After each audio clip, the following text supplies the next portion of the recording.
Nós temos navegado um pouco no livro de Salmos, e no domingo passado nós vimos lá que o título da mensagem era Como o servo de Deus deve reagir diante da desconsideração. No início do livro inteirinho de Salmos, que são 5 livros, mas ajuntados por Esdras, desde o princípio nós vemos Davi várias vezes agradecendo a Deus, se maravilhando em Deus, depositando sua confiança em Deus, mas a maior parte dos Salmos vai mostrar, tanto no final do livro de Salmos, também desde o começo, ele vai falar de problemas que se enfrenta na vida, e que ele enfrentou como instrumento de Deus para reinar na nação de Israel, as pedradas que tem por aí, aqui a vida não é um mar de rosas, né? Não sei por que existe essa frase. Depois a gente fala, a vida não é um mar de rosas. Será que é só beleza, né? Tem sofrimento? Mas a última mensagem traz essa ideia, como o servo de Deus deve reagir diante da desconsideração. E os últimos salmos têm uma listinha aí de pessoas que talvez a gente nem conhece da Bíblia, talvez nunca ouviu falar, né? No Salmo 52, Davi falou sobre o tal de Doeg, né? O contexto, Davi chama ele de um soldado, guerreiro, né? Que gostava de contar vantagem, gostava de falar para todo mundo o que ele fez. Mas nada mais do que ele fez foi contar uma mentira, né? Davi teve um encontro com Aimeleque, e Aimeleque não sabia por que Davi estava ali, e ele contou, dedurou que Davi estava lá e que Aimeleque tinha ajudado ele. Por isso o rei chamou Aimeleque, e Aimeleque tentou convencer o rei, tentou mostrar para ele que o que o rei Saul estava fazendo não era legal, porque Davi não era seu inimigo. E mesmo assim, Saul, descontrolado, paranoico, né, já não batia bem da cabeça, manda os soldados matarem não somente Aimeleque, mas a família e também os 83 sacerdotes que estavam lá, que moravam na mesma cidade ali onde Aimeleque estava, no mesmo lugar. Os soldados negaram. E aí, como Doeg tinha dedurado, tinha inventado, provocado a situação, então Saul pediu para ele matar então os sacerdotes, aquelas pessoas que ministravam a Deus, que estavam ali levando a nação a temer, a conhecer a Deus. E Doeg, sem nenhuma resistência nenhuma, foi lá e teve prazer de não só matar os sacerdotes, mas as famílias dos sacerdotes, os filhos e até os bebezinhos e também os animais. Ele fez barba e cabelo, outra expressão também que é barba e cabelo, a ideia de serviço completo, né? Que antigamente as barbearias, o homem chegava para cortar o cabelo, e aí eles perguntavam, vai fazer barba, vai fazer cabelo? Então você falava, barba e cabelo, ou serviço completo. Até massagem era considerado. Mas Doeg contava a vantagem, e agora se vangloriar, porque talvez o rei colocou ele numa posição melhor, ele era pastor de ovelhas, agora numa posição melhor, talvez deu uma casa para ele, e agora ele está vendo. Eu e o rei somos assim agora. E Davi, diante de Deus, do conhecimento de Deus, vendo aquela maldade que Doeg tinha feito, que ele fez para prejudicar Davi, ele fez para mostrar para todo mundo que qualquer pessoa que tinha um contato com Davi ia pagar um preço caro, e ele se vangloriou disso. Então, esse tipo de pessoa, Davi fala que não vai ter um fim legal diante de Deus, porque um dia vai prestar as contas com Deus e as pessoas vão rir da hora que ele tiver que encontrar com Deus. No Salmo 53, o pano de fundo é um tal de Nabal. Davi, com seus soldados, ficaram ali perto do Monte Carmelo, e os pastores de Nabal iam lá levar suas ovelhas. E era um grande perigo, né, você levar um rebanho, porque sempre tinha ladrões, salteadores que podiam fazer mal. Mas, pelo fato desses pastores de Nabal levarem o seu rebanho para lá, e Davi estarem lá, Davi não somente não roubou, os soldados não roubaram, não fizeram mal, pelo contrário, eles foram como um muro de proteção. Ninguém se arriscava a ir lá, porque sabia que provavelmente Davi ia defender. Então o rebanho cresceu, foi preservado, Nabal não teve prejuízo, e quando chegou o momento da tosa, que Nabal preparou, então, uma grande festa, porque os empregados trabalhavam muito e tosavam, então aquilo era muito dinheiro, muitos recursos. Então, ele compartilhava um bônus com os seus empregados, dando uma grande festa. E Davi, então, manda um recado para Nabal, então, fornecer algum alimento, né, dar alguma ajuda, uma gratidão aí. E Nabal zombou de Davi. Davi, então, no seu coração humano, ficou irado e já se preparou para ir lá e fazer barba e cabelo de Nabal. Com isso, um dos trabalhadores de Nabal avisa Abigail, a mulher de Nabal, e ela percebe o perigo que vai acontecer, ela sabe que aquilo foi uma grande injustiça, uma grande desconsideração. Então, ela manda muitas coisas, muitos bolos, ovelhas, para agradar Davi. E ela chega, e isso chega exatamente na hora que Davi tinha expressado: eu vou lá. E então Abigail vem e fala para Davi: olha, ele é cruel, ele é mau, Nabal é mau, mas se você fizer isso, você tem direito de fazer isso. Ele realmente desconsiderou, mas você vai colocar o mal do seu coração para fora. E Davi percebeu que a ira dele, as emoções dele, aquele ato de desconsideração tinha tomado conta dele. Então ele se arrependeu, ele parou, voltou, e ele agradeceu muito a Abigail, e Deus cuidou de Nabal. Quando Abigail foi falar para Nabal o que Davi ia fazer, ele ficou apavorado, teve um choque lá, ele ficou todo traumatizado, paralisado, e alguns dias depois, então, Deus o feriu e ele morreu. O Salmo 53 fala, então, desse contexto. Ele tem esse contexto, e Davi, então, fala poeticamente como é o homem que diz no seu coração que não há Deus. Né? O tolo diz no seu coração, a palavra Nabal é a mesma palavra de tolo.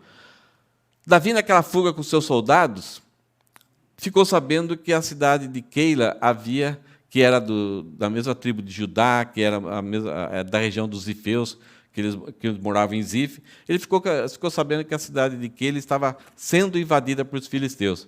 E ele não tinha nenhuma responsabilidade com isso, ele já estava em fuga, já estava tentando escapar de Saul. Mesmo assim, ele lidera os seus soldados, mais de 600, e vão até Keila, lutam contra os filisteus e libertam Keila, a cidade dos Zifeus.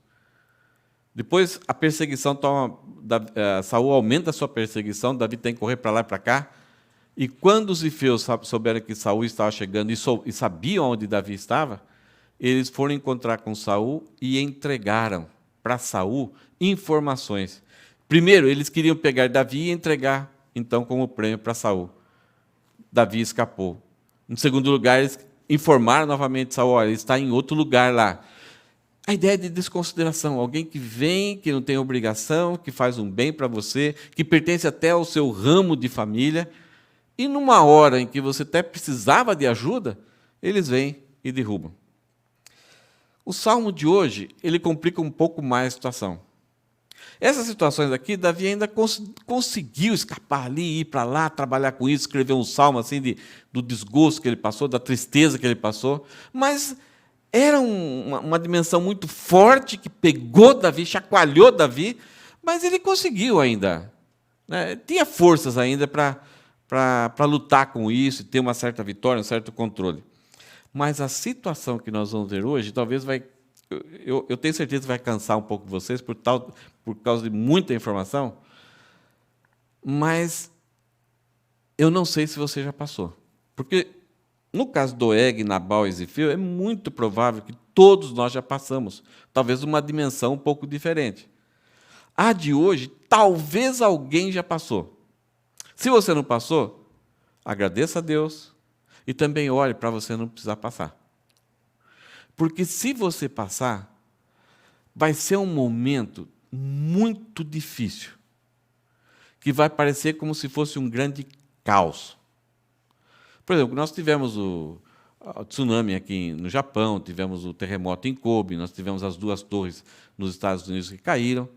E, no caso das 2 torres, eu estava estava no meu escritório lá no seminário, eu vi um barulhão lá, uma movimentação lá fora, e fui, tinha muita gente entrando na sala da amizade, que tinha uma TV, eu fui ver lá e um aviãozinho. Pensei que era um teco-teco, num predinho pequenininho, né? Aí um aviãozinho bate aqui, daqui a pouco, eles mostraram de vários cantos, várias câmeras, daqui a pouco um avião, eu falei, é reprise. Eu falei, não é reprise, é o segundo avião. Mas eu não tinha dimensão, por estar ali no Brasil, não conhecer as duas, nunca tinha ouvido falar das duas torres gêmeas, não sabia o tamanho delas. Então, para mim, era uma coisa, sei lá, era um prédiozinho. Mas depois que nós ficamos sabendo que eram aviões enormes, lotados, carregados de combustível, e depois aqueles prédios iam abaixo, depois começaram a anunciar as informações sobre como que eram os prédios, a quantidade de andares, a largura como que eles eram. Então, aí começou a cair a ficha. Mas quem estava nos Estados Unidos, ou quem estava em Nova York, aquilo ali se tornou um grande caos. O trânsito, os aeroportos, o espaço aéreo, quem estava com viagem, tudo bagunçou. Tanto quando os prédios caíram, aquela fumaça, aquela poeira, assim, foi um verdadeiro caos. Corpo de bombeiro para lá, a imprensa tentando pegar informações, o que aconteceu, depois se descobriu, então, que quem eram os terroristas, que tinham ido para lá e tiveram aulas de pilotagem, então eram dentro dos Estados Unidos, curtiram os privilégios, usufruíram daquilo que os Estados Unidos deu para ele, para fazer uma grande traição e provocar todo aquele caos, que durou vários dias, não somente o dia, mas durou vários dias. Esse é mais ou menos o contexto do Salmo 55. O personagem do Salmo 55 é um camarada chamado Aitofel. Lá está em 2 Samuel, capítulo 15, 16, 17 até o 18. Nós vamos ver só algumas informações. Mas em 2 Samuel, capítulo 15, versículo 12, está escrito assim: enquanto Absalão oferecia os sacrifícios, mandou chamar Aitofel, um dos conselheiros de Davi que vivia na cidade de Gilo. Em pouco tempo, muitos outros se uniram a Absalão e a conspiração ganhou força. Nós já ouvimos algumas coisas sobre Absalão.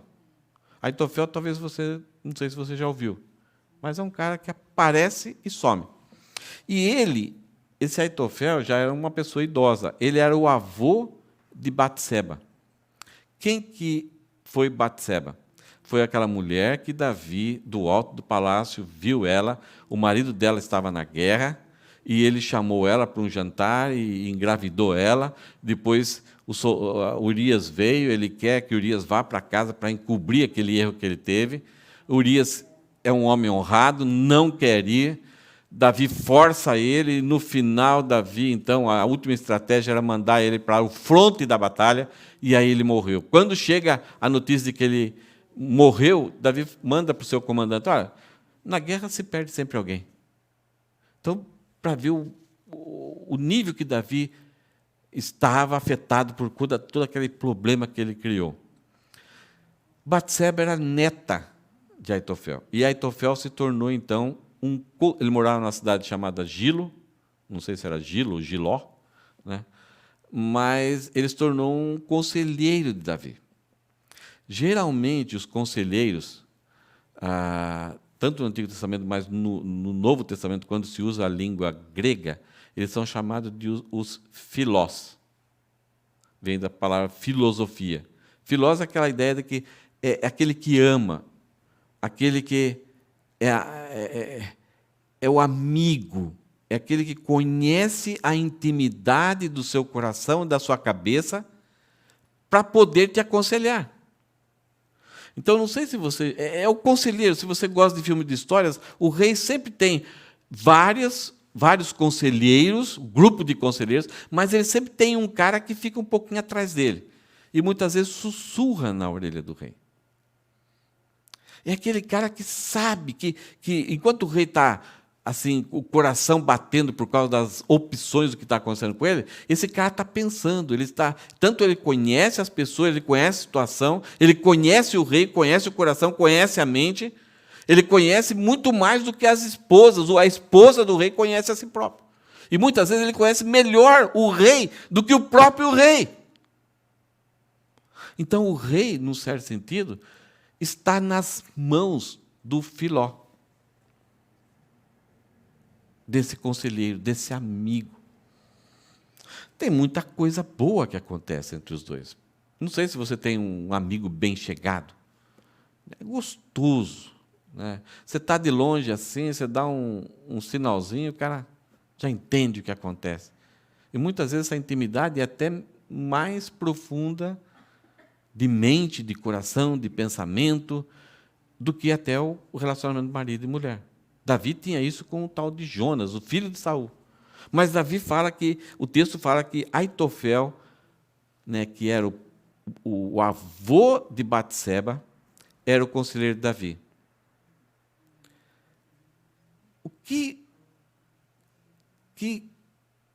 será que causou na mente? Como que Aitofel tinha lidado com tudo aquilo que aconteceu com Batseba, aquilo que Davi fez, aquilo que aconteceu com Urias? Será que aconteceu alguma coisa com o coração de Aitofel? Aparentemente, parece que não.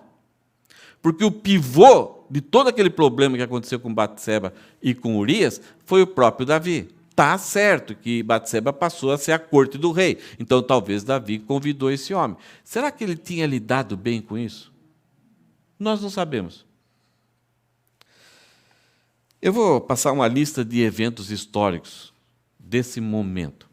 Então, já falamos um pouco sobre Aitofel, os companheiros de Davi antes, e essa situação de Aitofel, seu avô de Batseba. Batseba era a esposa de Urias, Davi peca com ela e depois traz ela para a corte, e Aitofel vai ser um dos conselheiros, um desses homens que estava atrás de Davi e orientava, se divertia, brincava, curtia esse momento, né, de um ajudar o outro, principalmente Aitofel ajudando ele. Davi parece que era muito grato a esse homem. Parece que viveram momentos muito bons. Mas o texto começa a dizer, em 2 Samuel, que Absalão, que tinha tido um problema, ele foi expulso do palácio, e depois de um tempo ele manda recados que queria voltar, e Davi perdoa e aceita ele ali em Jerusalém. E Absalão pega alguns soldados, ele era da corte, pega alguns soldados e vai na porta da cidade. E toda pessoa que chegava com problema, Absalão dava um abraço, um beijo ali e tal, e falava, qual que é o seu problema? Ah, meu problema é esse. Ah, é justo o seu problema. Oh, você tem que... Mas, né, se a gente tivesse um rei que pudesse te atender, mas a gente não tem, né? Se eu fosse rei, eu te ajudaria. Percebe? Quem que é o rei? Davi. Então, Absalão tem uma estratégia de começar a jogar o povo a favor dele e o povo contra Davi. E aí chegou uma hora que Absalão chega para Davi e fala assim, pai, eu quando estava longe aqui, queria tanto voltar aqui, e eu orei ao Senhor e prometi para ele que quando voltasse, eu iria lá para o Monte Hebron e iria sacrificar. Então Absalão foi para o Monte Hebron, sacrificou e aí pediu ajuda para Aitofel. E aí, então, várias pessoas, amigas de Absalão, saíram por toda a nação de Israel para dizer que, em determinado momento, era para eles gritarem que Absalão é o rei. Então, toda a nação, por causa daquilo que Absalão foi conquistando, toda a nação, de repente, Absalão vai tomar o reino, é daqui a pouco. E aí, então, a nação toda estava preparada para isso. E a conspiração foi montada. E aí, um dos artifícios de Absalão se o principal conselheiro de Davi está ao lado de Aitofel, então, Davi não está mais com ninguém.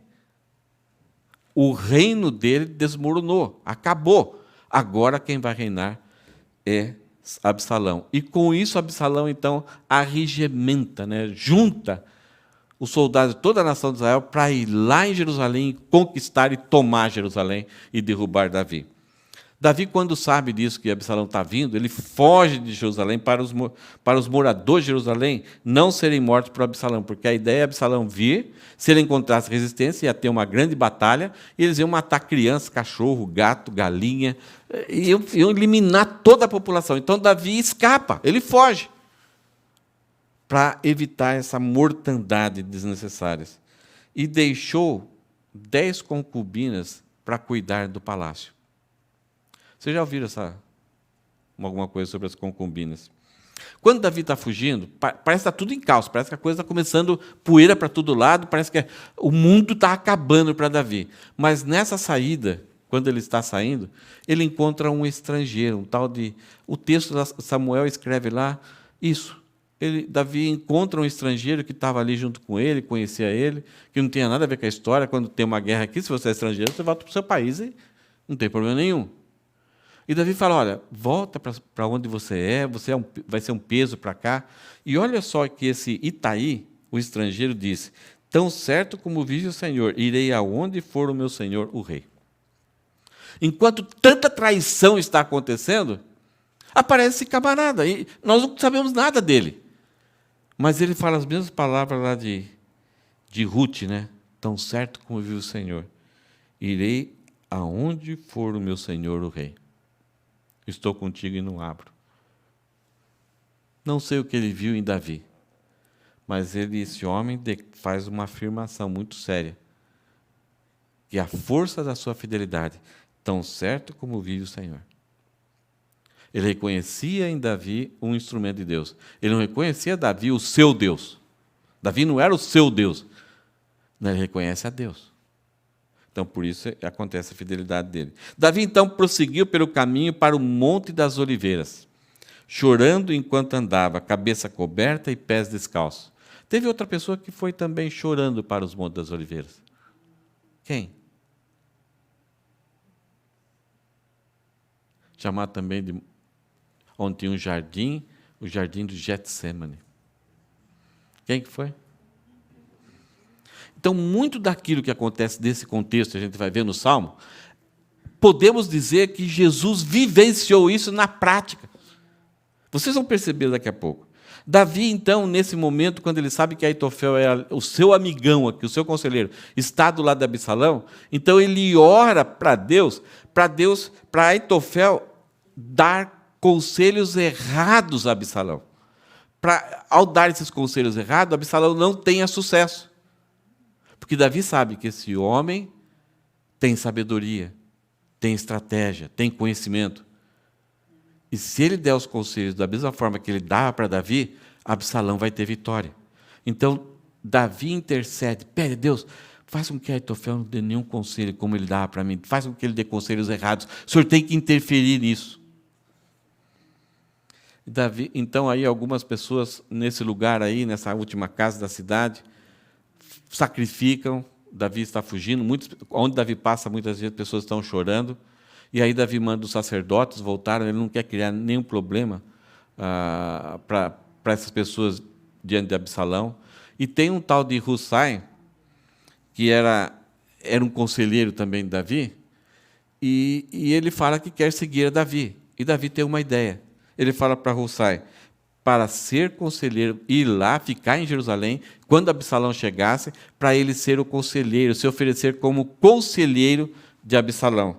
E, ao mesmo tempo, tudo aquilo que Aitofel der de conselho, ele ofereceu uma outra opção. Davi sabia que o melhor amigão dele era Aitofel, mas que podia usar Hussai para a coisa não ficar tão fácil para Aitofel. Quando Davi está indo, você lembra que Davi ele tomou o trono de Saul. E todo rei tinha descendentes, tinha filhos, netos. E, normalmente, os outros reis, quando tomam o trono, eles mandam matar, e sempre essa transição, essa tomada de tronos, sempre há problemas sérios, intrigas. E a saída do trono de Saul foi muito traumática. Saul acusava Davi, inventou um monte de história. Então, muitas pessoas ficavam assim. As narrativas de Saul eram terríveis. Então, muitas pessoas desconfiavam.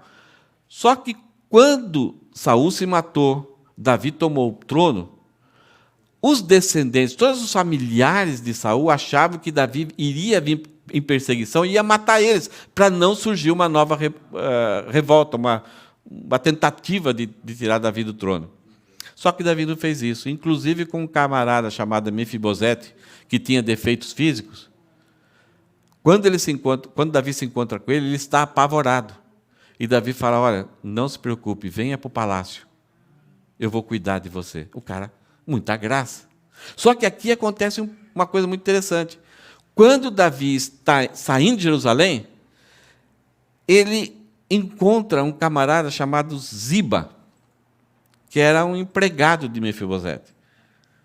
E esse cara, então, traz muitos alimentos para Davi enfrentar essa saída, ter suprimentos. E Davi pergunta, e o seu senhor Mefibosete? E aí Ziba fala, ele foi para Jerusalém esperando ter o reino de Saul de volta. Isso aí, Davi está saindo, Absalão está reinando, eu vou lá. Eu vou entrar nesse meio aí, de repente, eu posso até destruir Absalão e eu voltar a ter a dinastia do meu pai, eu vou ser o rei. Percebe como não parece aquela queda das duas torres? É muita fumaça, você não está enxergando nada, você não sabe o que está acontecendo. E, ao mesmo tempo, você tem o tal de Ziba e Itaí te socorrendo. Pessoas desconhecidas. Quando Davi está caminhando, um outro descendente de Saul se encontra com Davi, o Davi e os seus soldados, e ele sobe num monte assim, talvez tenha uma trilha aqui, e ele começa a amaldiçoar, xingar Davi de tudo quanto é palavrão, amaldiçoando Davi, usando aquelas narrativas de Saul, dizendo que Davi tinha matado Saul, que Davi tinha feito revolta. E a gente tem a história de forma totalmente diferente. Os soldados de Davi os capitães ali ficam tão agoniados, que Davi, meu senhor, diz só uma palavra que eu faço esse cara já ter um encontro com o capeta agora. Davi fala, não, talvez é o Senhor usando ele, talvez eu seja culpado. Não vamos fazer nada para ele. Se eu for o que tem culpa nessa história, Deus vai me tirar do trono, me abandonar. Ele é justo. Agora, se for Deus vai cuidar dele. Então, Davi impediu. Só que esse cara não sossegou. Ele atirava pedra, poeira e lama. E olha só o texto. Simei amaldiçoou Davi no caminho, jogando pedras e terra. Eles chegaram exaustos. Imagine esses soldados se contendo com esse... né? E Davi impediu os soldados de fazer alguma coisa. Depois Aitofel aconselhou Absalão para ter relações com as 10 concubinas às vistas de todos. Então, conquistando Jerusalém, Absalão conquistou, foi fácil, não tinha os soldados de Davi, a população aceitou, então ele chegou lá, já foi, tomou o trono, tomou tudo, já tomou um banho legal. E aí Aitofel tem uma ideia. Absalão, sobrou as 10 concubinas. Vai lá e tem relações com ela, mas à vista do povo, para que todos vejam que agora é você que manda. E o objetivo disso é que fosse criada uma situação tão grave entre Saul e Davi, que o coração de Davi não tivesse mais espaço para a reconciliação. Absalão já tinha causado um problema, ele foi afastado, mas quando ele pediu para voltar, Davi reconciliou-se com ele. Então Aitofel aconselha para Absalão fazer isso, que seria uma blasfêmia tão grande, o filho abusar das mulheres do seu pai, que isso não, na cabeça de Aitofel, isso não geraria mais espaço para um dia Davi se reconciliar com ele. Aitofel está criando mais caos ainda, para serem definitivos. Então se arma uma tenda muito grande, num lugar meio alto do palácio, e Aitofel então abusa dessas mulheres. E todo o povo contemplou. Uma cena horrível. E todos os conselhos de Aitofel, quando chegavam para Absalão, pareciam palavras muito sábias. Porque tinha estratégia, tinha o jeito de falar, tinha as razões, ele sempre dava uma razão. Mas Absalão não sabia que esse conselho das 10 concubinas, que parecia que a ideia simplesmente era humilhar o seu pai, mas é que, com isso, na cabeça de Aitofel, não seria criado espaço para reconciliação, para perdão. De tanta gravidade que era o caso. Então, Absalão começou a confiar e contar com a ajuda de Aitofel. E aí, Davi está escondido, está fugido, mas está vivo. Então tem que ir, perseguir e matar. Tem que destruir. Agora ele é inimigo de Absalão. Absalão tem que resolver esse problema. Ele tomou o trono. Então Aitofel olha para Absalão e fala, olha, eu vou com os soldados, eu vou capturar Davi, e eu mato ele. Então agora Aitofel, que conhecia todas as estratégias, a estratégia de guerra, conhecia o pensamento, como Davi ia agir, tudo, ele joga para Absalão que ele é a melhor pessoa para ir capturar e matar Davi. Aitofel, uau, legal. Eu já caí no conto do meu pai. Meu pai é muito esperto, as vitórias são muito famosas, ele é muito melhor que Saul. Então Absalão, legal, né? Contente.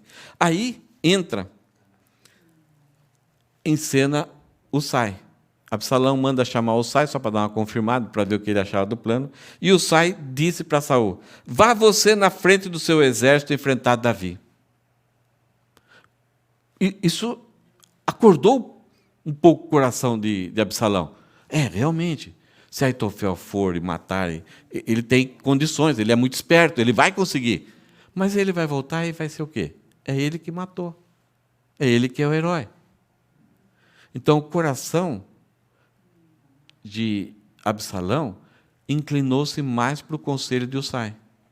Realmente, eu tenho que ir lá e eu tenho que mostrar que eu sou o cabra macho, que comigo ninguém pode, e eu vou lá. E aí, olha só, Absalão atendeu o conselho de Husai. O que acontece com Aitofel? Ele fica tristinho, fica magoado, e percebeu que toda a estratégia dele não ia dar certo. Ia dar muito problema. Ele sabia que Absalão não ia conseguir ganhar de Davi. E aí, ele estaria em maus lençóis. Aitofel volta para casa, paga as dívidas, organiza tudo ali, dá um relatório de como que a família devia cuidar das coisas, e foi e enforcou-se. O texto não explica muito, só fala isso. Que por causa que Absalão atendeu ao Husai, Aitofel voltou para casa, colocou a sua casa em ordem e enforcou-se. Nessa batalha, nessa perseguição de Davi, dos exércitos de Israel contra Davi, morreram 20.000 homens, 20.000 soldados, de uma guerra produzida por palavras.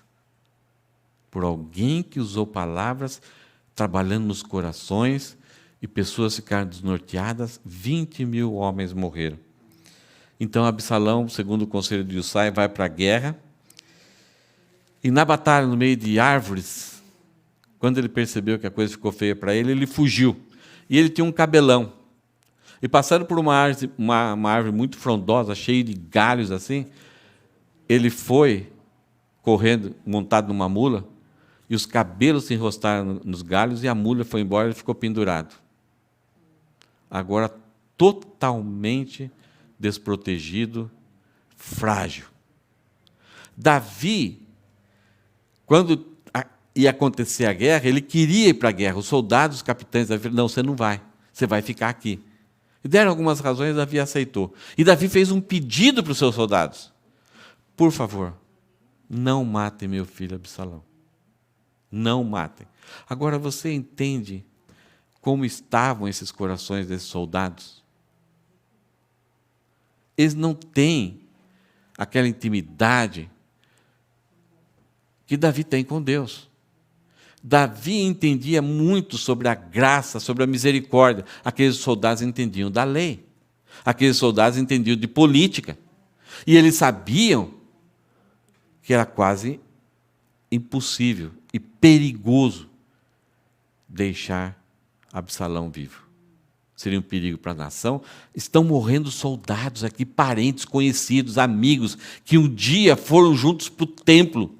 Um dia participaram de festa, agora estão em guerra. Por quê? Esse filho, junto com Aitofel, causaram tudo isso. Então, quando Saul está pendurado, alguns soldados pegam aqueles dardos e atiram. 3 dardos furou o corpo dele. E aí, 2 homens disputam ali para levar essa notícia para Davi. E a notícia ela chega assim, não tão clara. Se você ler no capítulo 18 lá, você vai ver que eles deram uma notícia assim não tão definida. Mas Davi captou a ideia. Então Davi recebeu a notícia e ficava andando entre as portas, onde ele estava hospedado, e ele lamentava, chorava profundamente, dizendo: Absalão, meu filho, Absalão, meu filho, quem me dera eu tivesse morrido em seu lugar. Os soldados, eles entendiam de política, de guerra, e sabiam que Absalão não podia ter vida. Davi, apesar de todo esse caos que aconteceu dessa traição, ele ainda chora e lamenta pelo seu filho.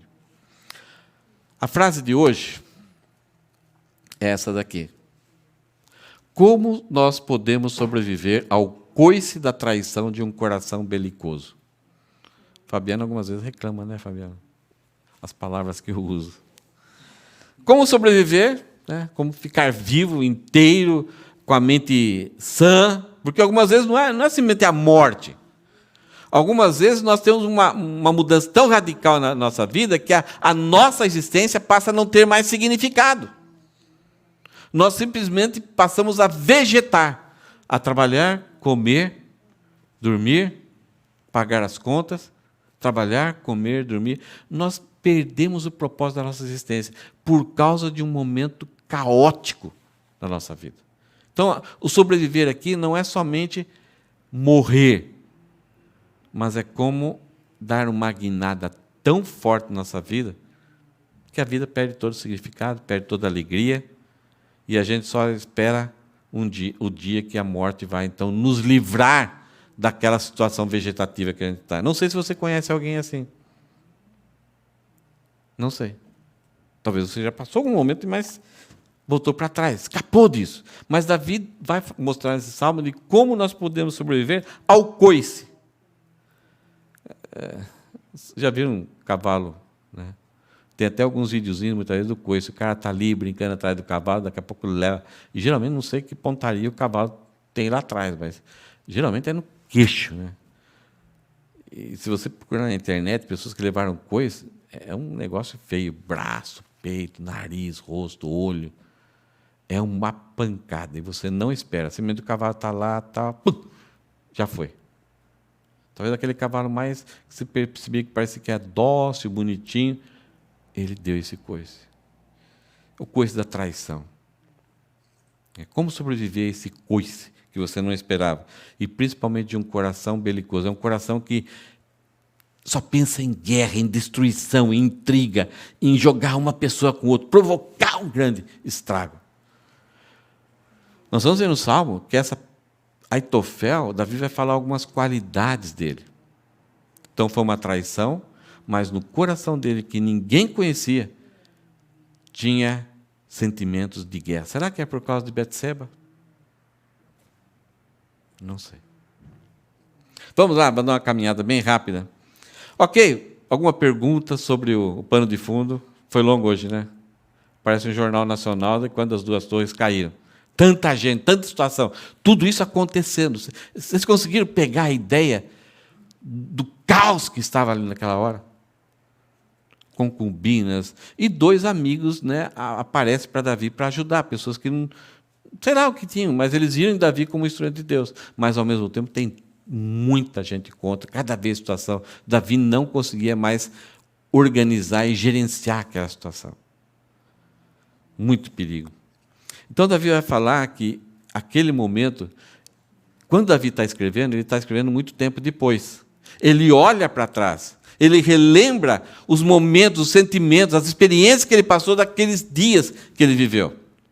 Então, talvez agora, quando a gente lê, a gente vai enxergar Davi nesse momento histórico. E ele vai mostrar para nós que ele passou por um estresse acima do limite por causa do caos. O que nós já vimos no começo dos Salmos, do livro de Salmos, no final do livro de Salmos, com Doeg, com Nabal, com Saul, era um estresse. Davi fala que ele estava, em alguns momentos, sentia até no fundo do poço. Ele estava cancelado, ele estava desconsiderado. Mas igual ao que ele vai falar, igual a esse evento que ele passou, e o que ele vai falar aqui, Davi vai falar que isso foi acima das suas forças. Por isso, em primeiro lugar, ele ora para Deus. Ele fala: ó, ouve minha oração, ó Deus, não ignores meu clamor por socorro.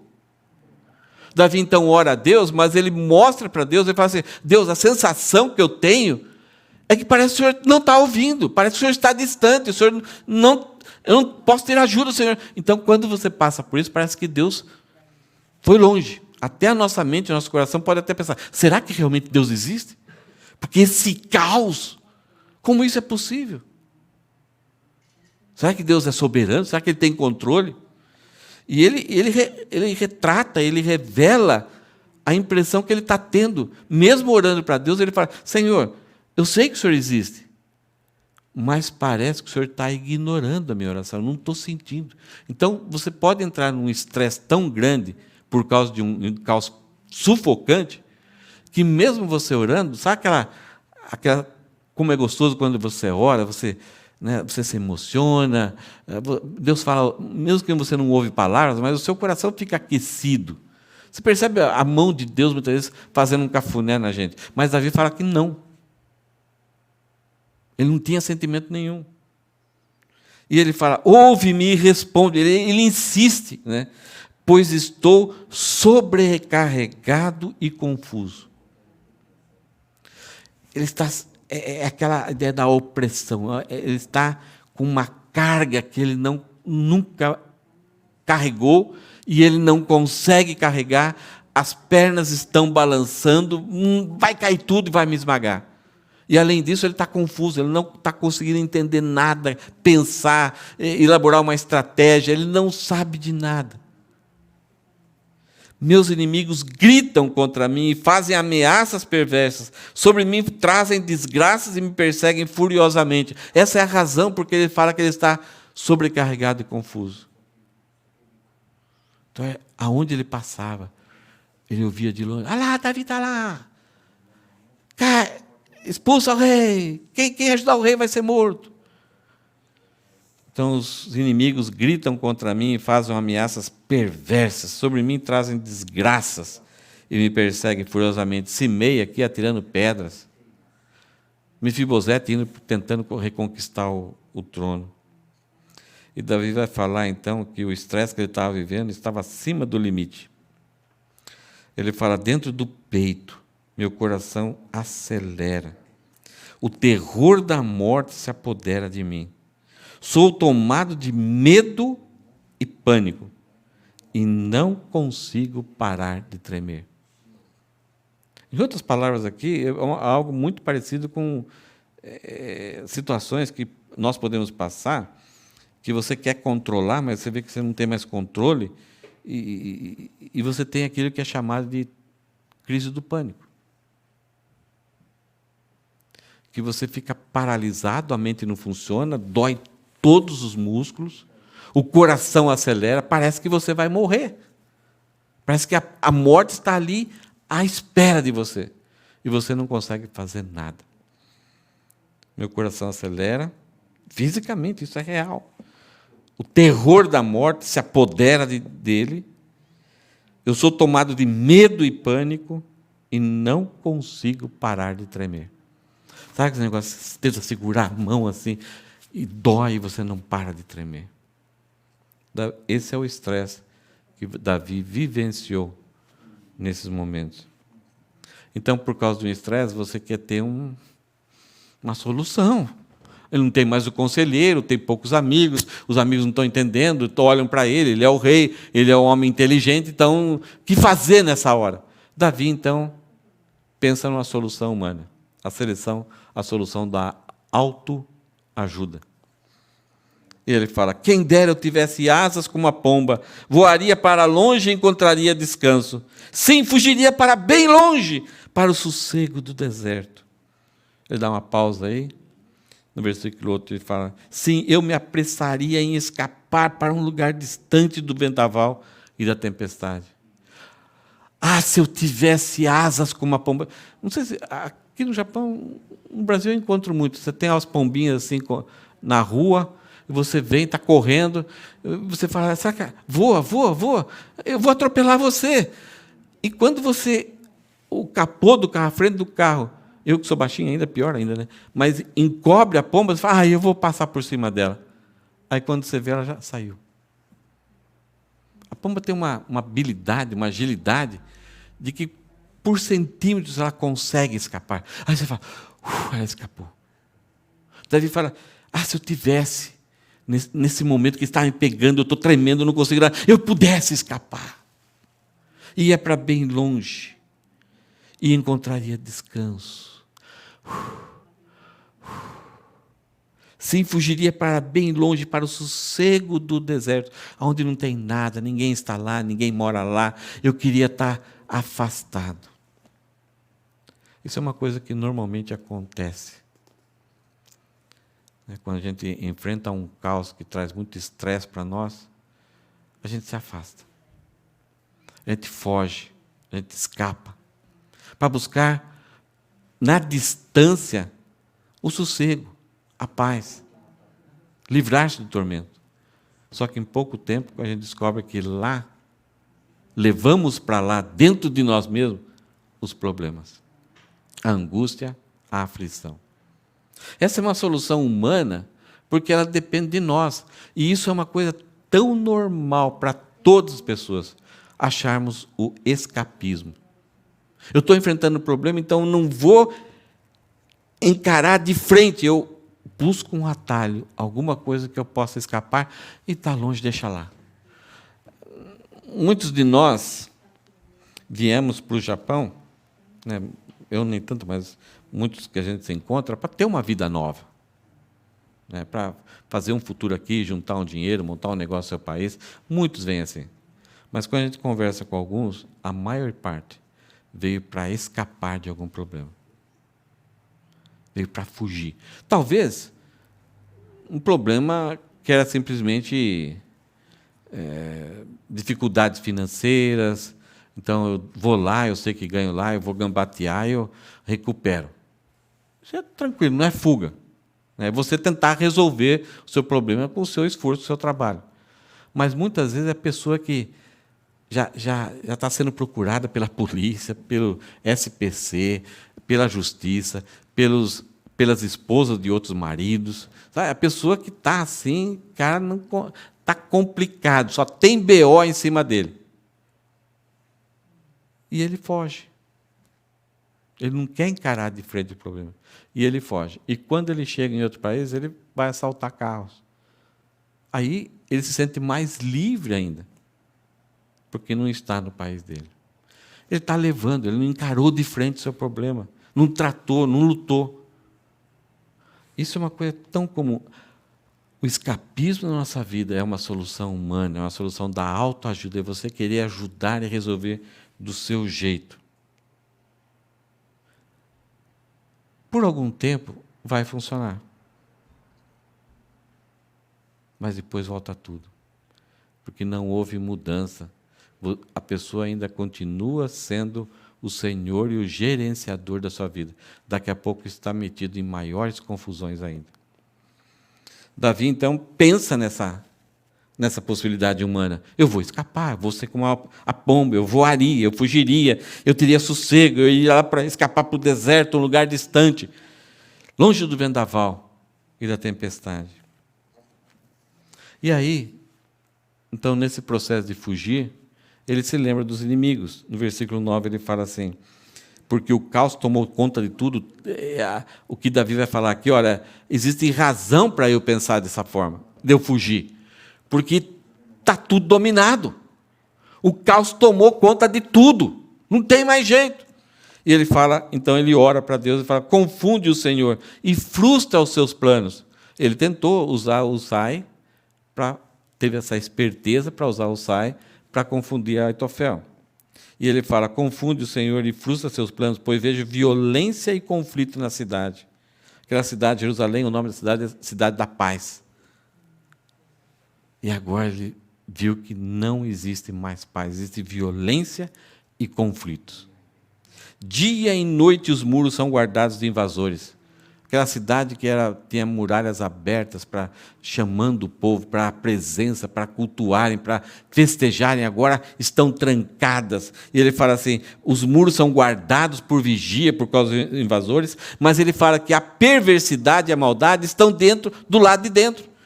Ele fala, a tentativa de preservar a cidade para que invasores não venham tomar, não venham destruir a cidade, é uma coisa boa, mas o grande problema é que o mal, a maldade está dentro, está morando dentro da cidade. Olha a proporção do caos dessa cidade. Tudo está desmoronando. Ameaça e engano correm soltos pelas ruas. A ideia é que as instituições, os tribunais, a ajuda para pobres, as autoridades, tudo aquilo que faz uma população viver em harmonia, em paz, segurança, confiança, tudo desmoronou. Não sei se você conhece um país que está vivendo uma situação semelhante, onde você não confia mais em nada. Vários países, né? Acho que nós temos aqui várias pessoas representando seus países e nós estamos enfrentando isso.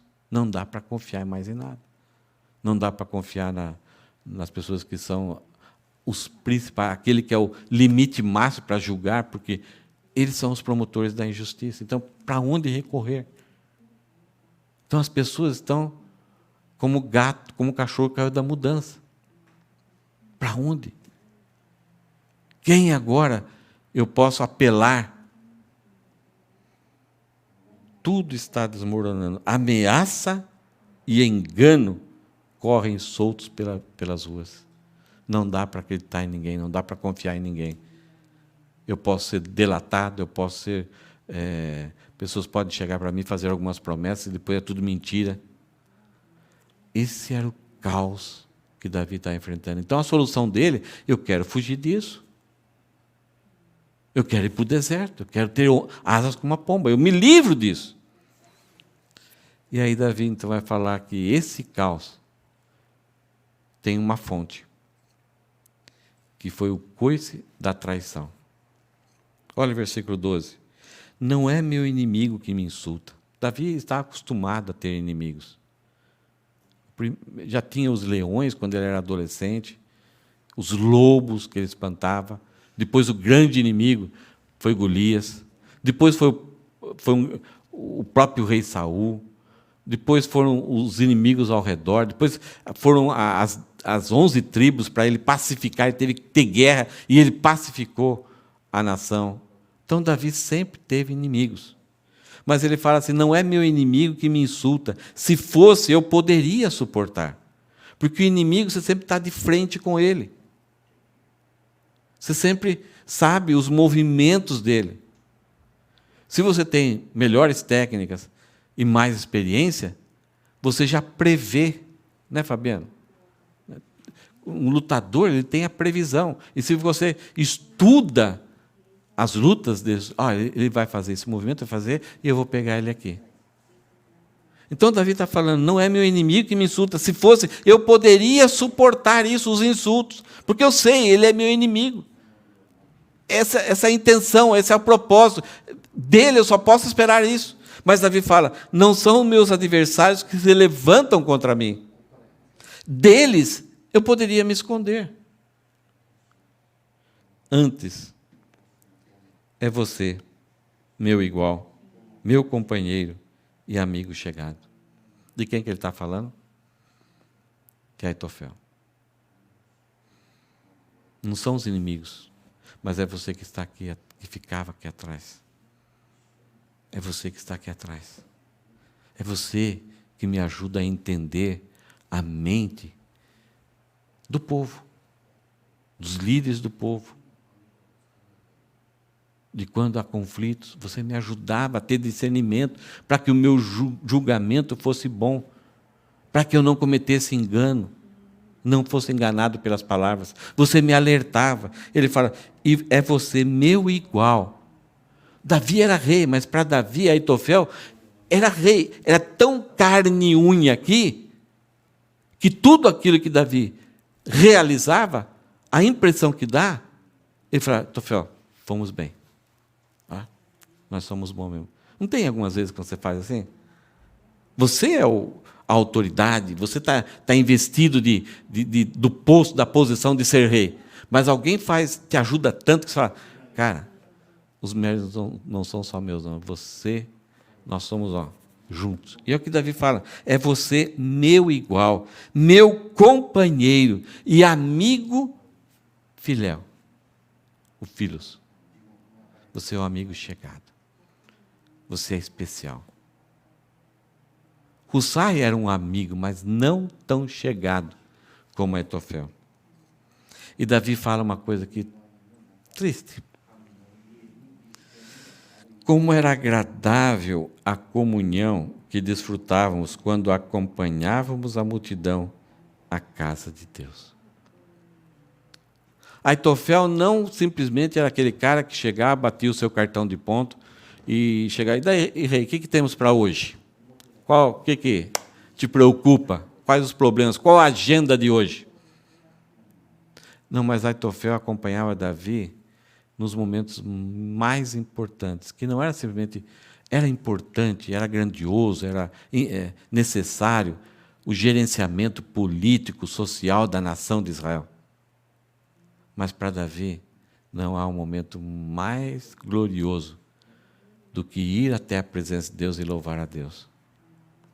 E Davi fala que Aitofel não somente era o seu filéu, mas era um amigo, um companheiro, que ia com ele. E os dois dançavam na presença de Deus, glorificavam a Deus no mesmo timbre, na mesma intensidade, na mesma voz, cantavam e vivenciavam aquele momento de adoração juntos. Como era agradável a comunhão que desfrutávamos quando acompanhávamos a multidão à casa de Deus. Como era gostoso ter você ali do meu lado. Era mais gostoso ainda do que ter você como meu conselheiro. Não sei quem que... Talvez você tenha uma pessoa assim que... Você vem para a igreja e... Você não vê a hora de ver essa pessoa, aquela pessoa que tem uma intimidade espiritual. Não somente uma intimidade de negócios, de problemas, de solução, a pessoa que te ajuda, que é um amigão do peito, que quando você precisar, ele vai te ajudar, vai te aconselhar. Mas aquela pessoa que você, sabe, a pulsação do coração para com Deus é o mesmo. E quando a gente consegue isso com alguma pessoa, é um presente de Deus. E Davi sentia que Aitofel era um presente de Deus, porque ele gostava, ele lembrava esses momentos que os dois puderam estar juntos, acompanhando a multidão, rindo, se deliciando e vendo aquela alegria do povo. E tudo ali era por causa da liderança de Davi, mas a liderança de Davi era por causa desse amigo que estava ao lado. Então, a fonte do caos era esse coice dessa pessoa que deu para Davi, de Aitofel. Ele vai falar que todo caminho leva a Deus. O homem, na sua existência, ele sabe que um dia a morte virá para a vida dele. E o que se pensa em todos os povos, em todas as culturas, é que após a morte tem uma prestação de contas. Na Coreia, você tem que prestar contas, não sei para quantos deuses, você tem que passar ali, os deuses brigam, são políticos, e daí você pode ser aprovado ou não. Em algumas religiões, até cristãs, você tem que passar ali por um limbo, né? Um tempo para pendurado, sei lá, tal, para purgar toda coisa ruim que tem no seu corpo, para depois você ficar limpinho e passar do outro lado. Então, na consciência humana, existe esse pensamento, essa noção, está gravado ali no boot do coração, do sistema do ser humano, que um dia, quando a gente morrer, haverá uma prestação de contas. Aí o homem tenta inventar ideias para amenizar esse medo, essa apreensão. Uma das ideias é: Deus não existe. Ou Deus ama todo mundo. Ou todo mundo está salvo. Ou não existe castigo. Ou Deus é um velhinho bondoso, se existe Deus. Mas Davi fala que todo caminho leva a Deus. Aqueles que vão por Jesus chegarão até o Pai. Mas aqueles que não irão por Jesus vão encontrar-se com Deus, mas não vão viver na presença do Pai. E ele fala aqui, Davi, que a morte apanhe meus inimigos de surpresa, ninguém escapa dela. Que desçam vivos à sepultura, pois a maldade mora dentro deles. Eles escolheram isso, eles não querem mudar. E Davi fala, eu, porém, invocarei a Deus, eu vou esperar em Deus, eu vou clamar para Ele. Porque a única maneira de eu não sofrer as consequências que esses homens vão sofrer. É a única maneira de eu ser salvo, de eu ser remido, de eu ser justificado. Eu vou invocar a Deus, eu vou clamar para Ele, porque só Ele pode me salvar. E o Senhor me livrará. Davi confiava, então, ele não inventava na sua cabeça ideologias ou escapismo, todo mundo é salvo, não tem problema. Não, ele sabia disso, sabia que ele tinha que invocar, ele tinha que pedir perdão, ele tinha que crer na redenção de Deus, e ele tinha certeza que somente Deus poderia realizar isso. Não era nas suas obras. Por causa disso, ele faz constantemente essa oração, pela manhã, ao meio-dia e à noite. Clamo angustiado e ele ouve minha voz. Então, Davi agora já não está falando para Deus, não ignores. A cabeça melhorou um pouquinho, porque ele sabe que mesmo que ele não sinta, mesmo que ele não sente um calorzinho no coração, não aconteça nada, até a apreensão aumenta, ele sabe que Deus ouviu a oração dele. Ele me resgata e me mantém a salvo na batalha. Embora muitos ainda estejam contra mim. A situação muitas vezes pode não mudar, mas Davi sabe que Deus está o preservando. E ele fala no versículo 19, Deus que governa desde a eternidade. Toda a força, todo o controle, toda a soberania, todo o poder, todo o plano está nas mãos de Deus.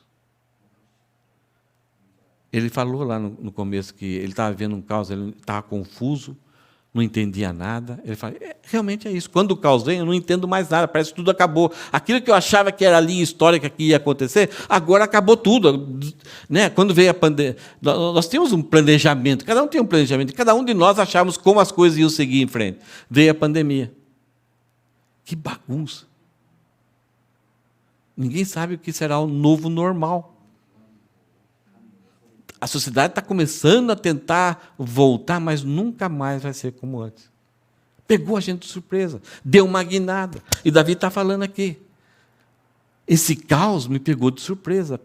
Como que eu ia imaginar que esse amigo iria fazer o que fez? O próprio meu filho, que pediu para sacrificar no Monte Hebron.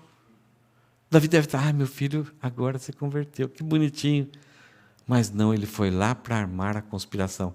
E arrebanhar Aitofel para estar do lado dele. Deus que governa desde a eternidade me ouvirá e lhes dará o que eles merecem. O salário do pecado é a morte. Deus é o justo. Deus dá aquilo que o homem quer. Pois meus inimigos não querem mudar sua conduta. Por quê?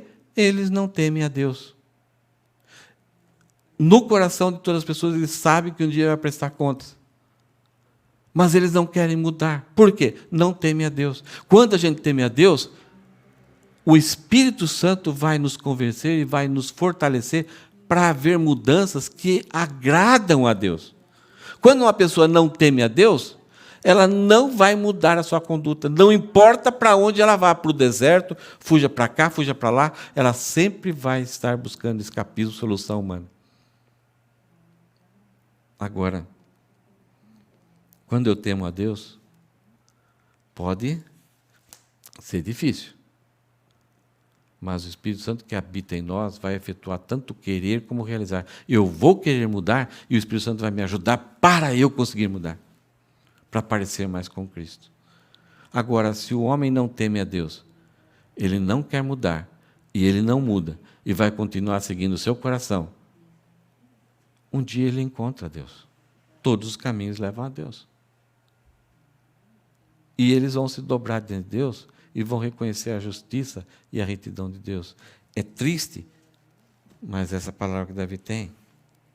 E ele volta a falar desse homem, de Aitofel, que talvez tinha esse coração que não queria mudar. Talvez ele cravou no seu coração sentimentos de quando aconteceu com Betseba, e agora tudo que ele está usando é simplesmente uma estratégia para algum momento causar um grande sofrimento para Davi.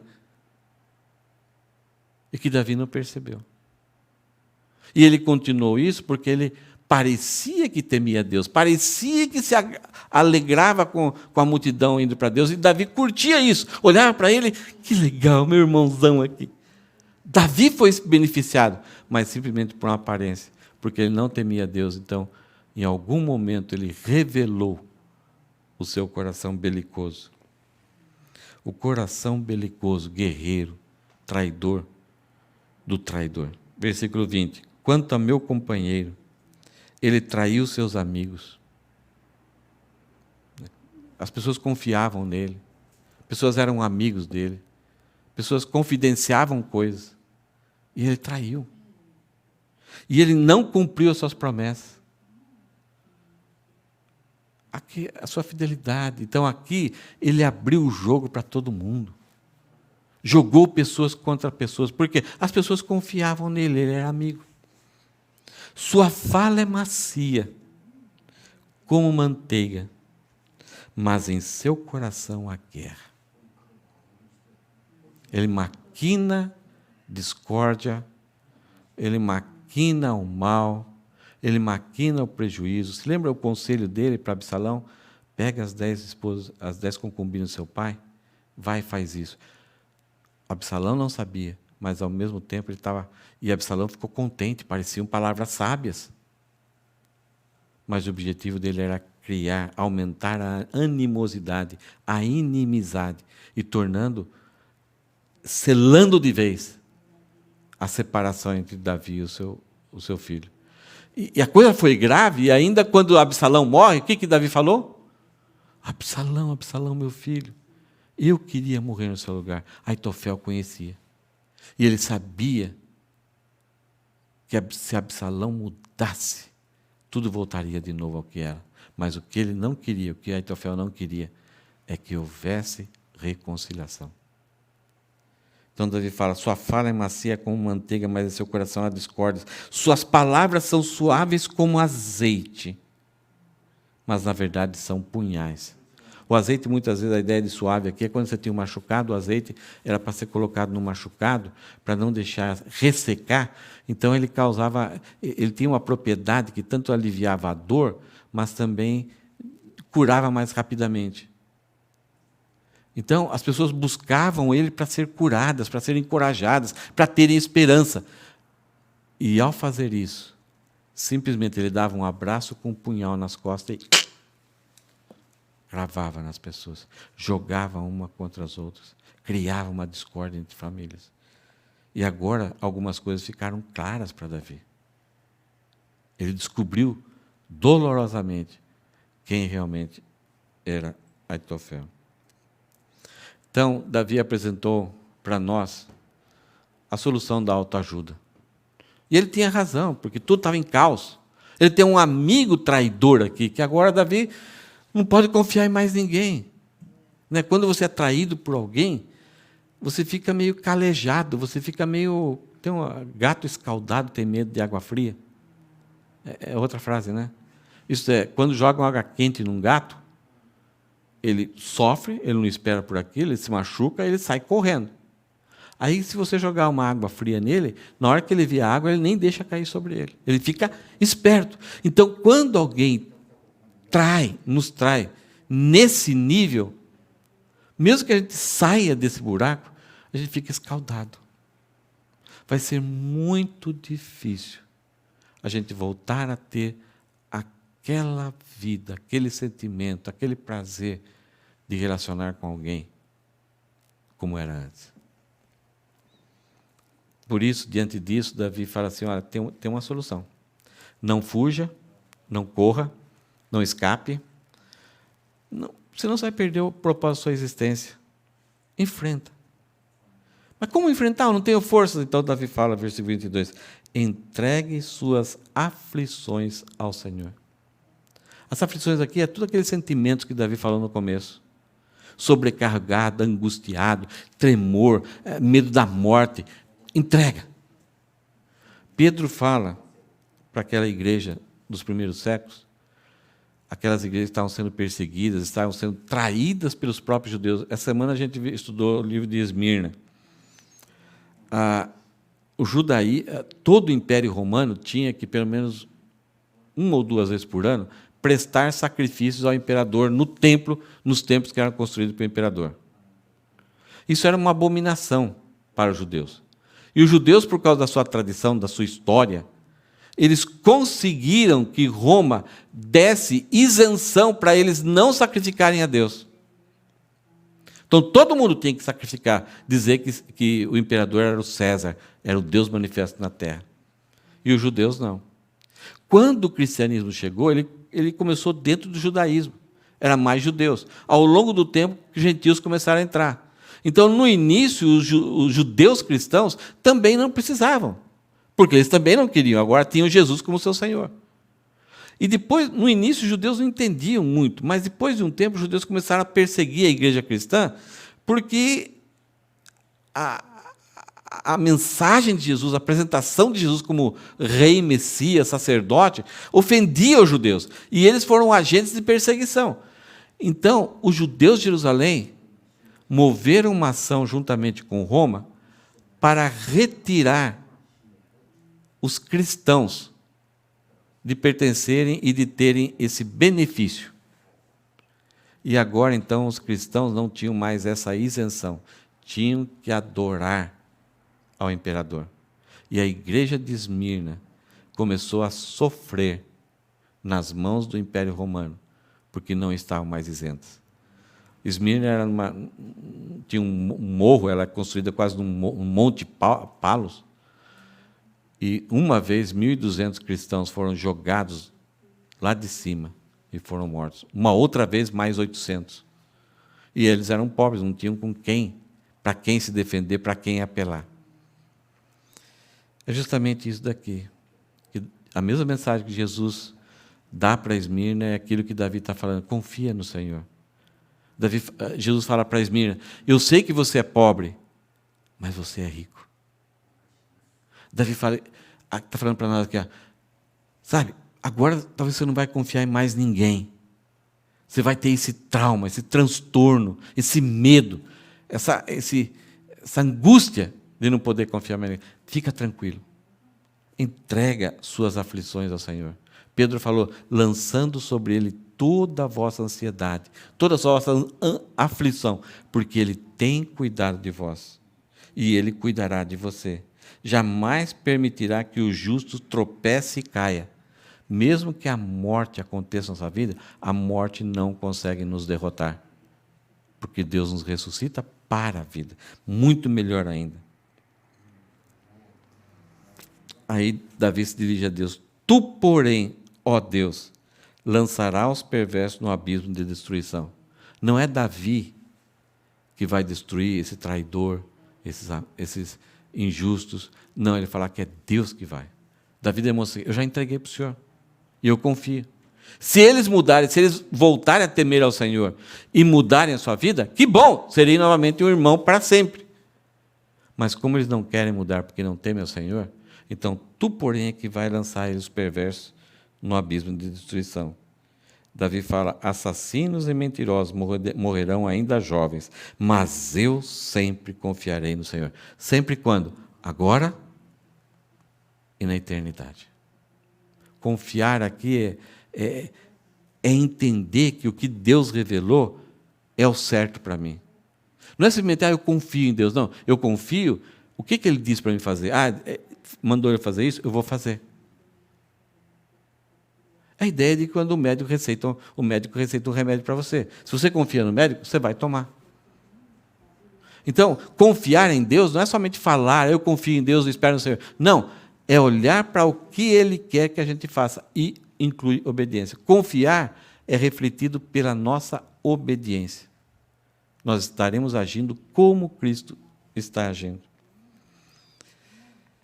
É triste essas últimas palavras de Davi, no versículo 23. Tu, porém, ó Deus, lançarás os perversos no abismo de destruição. Talvez aqui se lembrando de Aitofel, que se enforcou. Foi ele mesmo que deixou em ordem a casa dele, mas de que adiantou? É a casa aqui na terra. E se lançou num abismo que terminou a vida dele, a existência dele. E agora longe de Deus. E ao mesmo tempo, Davi está falando, assassinos e mentirosos morrerão ainda jovens. De quem será que ele está falando? Do seu filho, Absalão. Um jovem forte, inteligente, persuasivo, mas que não temia o Senhor, não queria mudar. Se tornou um assassino, não somente com as mãos, mas com suas palavras, destruiu vidas e morreu jovem. Uma vida desperdiçada. E Davi fala, não importa quem causou tanto mal para mim, que o meu filho fez para mim, mas eu sempre confiarei no Senhor. Essa é a solução verdadeira que Davi propõe para nós diante de um caos, de um coice que a gente leva de alguém. A solução verdadeira é a ajuda que vem do alto, é a autoajuda. E aí o meu coração pode ser curado e eu passo a continuar a cumprir meu propósito de vida para o que Deus me chamou e seguir em frente. Agora, experiente. E não simplesmente ressabiado. Mas agora experiente. Ajudando outras pessoas a, quando enfrentarem caos, também confiarem em Deus. Então, versículo 22, ao conselho de Davi, entregue suas aflições ao Senhor. O texto hoje, a gente viu a frase, é como sobreviver ao coice da traição de um coração belicoso. Nós temos duas propostas. O desejo do coração de Davi e o que ele encontrou em Deus por causa que ele buscou a Deus, ele temia a Deus e ele mudou a sua mente. Ele rejeitou a autoajuda e buscou a autoajuda. E eu? Em quem eu confio? As minhas riquezas, minha fama, minha posição, meu status, ou de repente vou escapar e fugir? O conselho de Davi é a entrega. Deus, vamos dar uma olhada só ao final, que a gente já termina. Para nós vivermos. Diante do caos causado por uma traição, por qualquer situação, eu não devo me inclinar para as ilusões da fuga. A nossa mente cria muitas ilusões para nós. Ela consegue... Eu sou o maior ilusionista para mim mesmo. Eu consigo projetar na minha mente escapismos. E eu devoto meu coração para isso e aí só vou trazer problema para mim. Eu devo entregar minhas aflições ao Senhor, confiar sempre nele, que governa desde a eternidade. Deus é muito experiente e nada está acima do poder dele. O maior inimigo, que era a morte, ele derrotou. E o maior usuário da morte, que é o Satanás, será destruído por Jesus com o sopro da sua boca. Essa é a dimensão do poder de Jesus. E o poder que ele ressuscitou é o poder que nos transformou como filhos de Deus. Ele nos transformou, no momento que nós cremos nele, ele nos transformou em filhos de Deus. É esse poder que não pode ser derrotado por nada, que não pode alterar essa posição por nada. A morte pode até existir, que será um caos para a nossa vida. Mas Jesus é especialista em caos. Não sei se vocês perceberam quando a gente estava lendo os Salmos. Se a gente pegar esse Salmo e colocar na boca de Jesus. Ele teve um cara que comia junto com ele, em quem eles confiavam os bens, as riquezas daquele grupo. Ele confiou durante 3 anos. Agora, Jesus é Deus. Ele sabia o coração, nós não. Então, no momento certo, correto, planejado por Deus e por Jesus, Jesus fala assim: o que tens para fazer, faz depressa. Nós não temos essa capacidade que Jesus. Então, nós precisamos dele. Mesmo que conselhos pareçam sábios, eu devo verificar muito bem se a pessoa confia, teme e obedece a Deus. Quando estou dentro do caos, dentro do sofrimento, dentro de uma angústia, aflição, será bem-vindo os conselhos, que são grátis. E tem conselhos, como Absalão achava, ele olhar para as palavras de Aitofel e falar assim: nossa, as palavras dele são sábias, são boas. Uau! Porque Davi fala que as palavras pareciam como manteiga, mas tinham um punhal. Quer dizer, Aitofel, com as suas palavras, encaminhou Absalão para cometer uma abominação, para a relação entre Absalão e Davi ficar mais complicada ainda. Então, quando você procura uma pessoa para ser aconselhada diante de um caos, diante de um problema muito sério, verifique, analise a vida dessa pessoa com Deus. Verifique como que é a vida dela. Agora, é difícil. Agora, uma pessoa que é um psicopata, cristão, que tem um nome cristão, ele vai te direcionar para você confiar mais em você mesmo, para você fugir, vai falar que você tem direito de se vingar, que você é um sofredor. Agora, quando a pessoa fala: olha, eu tive também problemas assim, e eu entreguei para o Senhor, eu descansei no Senhor, e o Senhor tem cuidado de mim. As coisas não mudaram, talvez até ficaram pior, mas eu sempre confiarei no Senhor. É bem provável que essa pessoa tenha um íntimo relacionamento com Deus. Agora, quando palavras são suaves, gostosas, faz bem no meu coração, me sinto mais... Né? Você chega assim na igreja toda moada, mas quando você sai tudo contentão, eu sou poderento, comigo ninguém pode, eu vou lá, vou arrebentar. Né? Cuidado. É justamente isso que o inimigo da onça quer, que você vai e se arrebente mesmo. E que complique mais os seus relacionamentos. Então, o conselho aqui é: mesmo que conselhos pareçam sábios, devo verificar muito bem se a pessoa confia, teme e obedece a Deus. Amém?